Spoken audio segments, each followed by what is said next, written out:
There's been another dramatic twist in Britain's Brexit saga and a major blow for Prime Minister Boris Johnson. His brother Joe has stepped down as a Conservative MP and government minister. Mr Johnson tweeted that he was torn between family loyalty and the national interest and said it was time for others to take his place.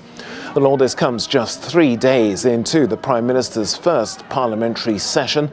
Boris Johnson has now lost 4 votes, his parliamentary majority, and now his brother.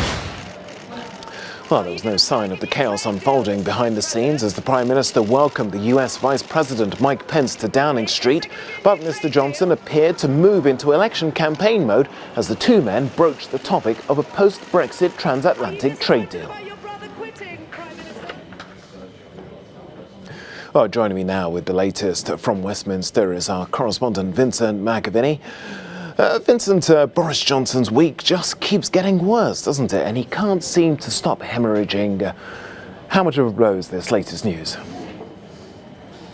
Good afternoon, Tokes. Yeah, that's right. It's another dramatic day here in Westminster because the Prime Minister's own brother, Joe Johnson, who was a minister in his government and a Conservative MP, has both resigned as a Conservative MP and a minister, tweeting this morning, "It's been an honour to represent Orpington for 9 years and to serve as a minister under 3 PMs. In recent weeks, I've been torn between family loyalty and the national interest. It's an unresolvable tension and time for others to take on my role as an MP and minister." That is an incredibly damaging move for Boris Johnson, a split right in his own family. It doesn't look good for him as he's trying to launch a general election campaign. He put out a statement paying tribute to his brother, but really it's going to be an incredibly difficult Sunday lunch the next time they're all around their parents' house. And I'm joined now by one former minister under Theresa May and a former Conservative MP, Philip Lee. You left your party this week for the Lib Dems. Yes.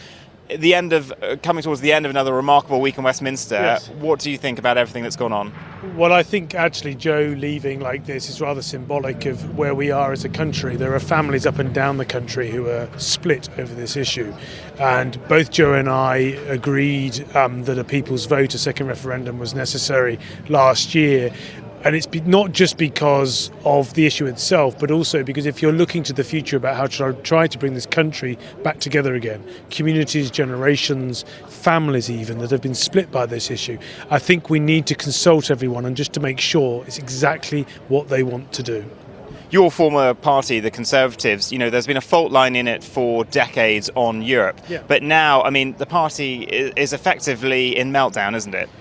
Well, you're right. The generation of this apparent fracture is over many decades, and I've always thought, sadly, that we were going to come to this position. The pace of it, the brutal nature of some of it, I think has shocked many. But ultimately, I found myself unable to stay in the Conservative Party for lots of different reasons. But Brexit obviously has been the major precipitant. And what's it been like for you this week to face this momentous decision, and what do you think will happen over the next few days? Well, on a personal level, it was difficult. Tuesday was both high and both low. It is like a divorce, something you don't want to do, but you know that it's necessary to get a brighter future, and that's where I ended up. And all I can say is, since I made that sort of short walk through the chamber, is I felt a weight off my shoulders. My conscience seems clear. I feel better about myself and feel better able to best represent my constituents and indeed the wider country. You're a doctor, and you said that one of the reasons, the final straw for you, was when Jacob Rees-Mogg blasted a doctor who reported to the government about there being a rise in mortality if there is a no-deal Brexit. This morning, Jacob Rees-Mogg has again attacked that doctor and compared him to the one that falsely claimed there was a link between the MMR jab and autism. What do you think about Jacob Rees-Mogg's conduct? Well, I think the comments are truly disgraceful, said under parliamentary privilege, I note. Defaming the good character of an experienced medical consultant like that is just not on. It says a lot about Mr. Rees-Mogg. You can say it in a rather posh voice. You can have an urbane manner. But if it's wrong, it's wrong. If it's lies, it's lies. And actually, his behaviour this week, Mr. Rees-Mogg, has made it so much easier to cease being a Conservative.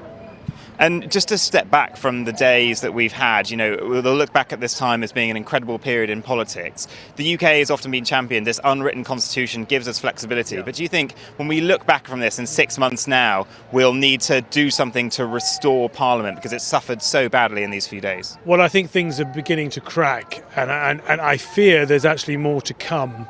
And yes, we do have an unwritten constitution, but I'm fast coming to the conclusion that we might need to write it down and look forward to that debate about how that works. At the moment, our democracy continues to function. The people who are chanting and participating around here are participating in our wider democracy. And so I'm confident that democracy survives through this, but it involves parliamentarians of all political colours standing up and being counted.